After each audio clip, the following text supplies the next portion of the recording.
مطالعه د انسان په فکری روزنه کې رغنده رول لري. د مطالعې په مرسته زموږ پوهه زیاتیږي او پر مټ یو منطقي بحث کولای شو. دا دې ته ورته ډېرې ګټې شته چې د مطالعې په مرسته ترلاسه کیږي. مګر ځینې خلک نه پوهیږي چې د ښې مطالعې لپاره باید کوم کارونه ترسره شي. په دې ویډیو کې پر همدې موضوع بحث شوی دی. تاسو به د ویډیو تر پایه پر دې پوه شئ چې د ښې او ګټورې مطالعې لپاره کوم اړین اقدامات باید ترسره شي. ښه او ګټوره مطالعه کومه ده؟ تر هر څه لومړی باید پوه شئ چې ګټوره مطالعه یعنی څه.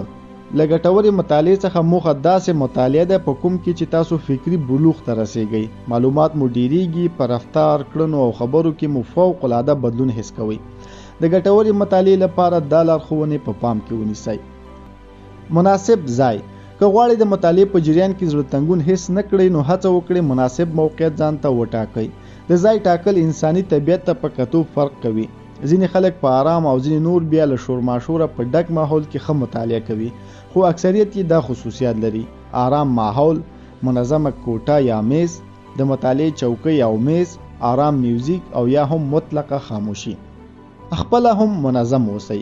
ځینې خلک د مطالعې مناسب ځای لري مګر خپله مناسب نه وي. دا په دې معنی چې خپل حالت یې ګډوډ وي. ارواپوهان پر دې باور دي چې د ښې مطالعې لپاره انسان باید منظم کالي پر تن، ږمنځ کړي ویښتان او په ټوله معنی مهذب اوسي. که تاسو خپله منظم نه یې دا کړنه ستاسو فکري تمرکز له منځه وړي. پرته له فکري تمرکزه مطالعه د هیڅ په معنا ده. نو هڅه وکړئ خپله هم ډیر پاک او منظم اوسئ. فکری تمرکز مو برابر کړئ. دا طبیعي خبره ده چې نږدې هر انسان په خپل ژوند کې ستونزې او مشکلات لري. حتماً به داسې څه وي چې انسان وځوروي. مګر ښه مطالعه دا نه ایجابوي چې تاسو د مطالعې په وخت کې نورو مسایلو ته فکر وکړئ. د ښې مطالعې لپاره باید هڅه وکړئ خپلې ټولې ستونزې هېرې کړئ. یوازې دې ته فکر وکړئ چې څه لولم او کتاب راته څه وایي. د حجم پر ځای کیفیت ته پام وکړئ. اکثره خلک په یو وار د کتاب ختمولو هڅه کوي. دا کړنه د ګټورې مطالعې برعکس ده. د ګټورې مطالعې لپاره باید کم ولولئ خو سم ولولئ. د سم لوستلو څخه موخه دا ده چې باید لوستې خبره مو نیم ساعت بعد له یاده ونه وځي، بلکې تر ډیره دې ستاسو په ذهن کې وي. وقفې ولرئ.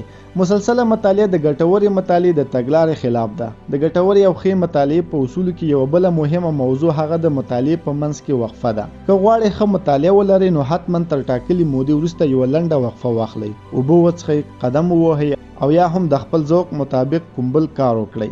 تاسو کولی شئ په خپله د مطالعې ترمنځ وقفه وټاکئ. په ساعت کې 10 دقیقې، نیم ساعت کې 10 دقیقې او یا بل هر ډول چې تاسو یې د ځان لپاره مناسب بولئ. نوٹ واخلئ. د مطالعې په جریان کې به حتما له ځینو ډیرو مهمو موضوعاتو سره مخ کیږئ. هڅه وکړئ موضوع له ځان سره ولیکئ.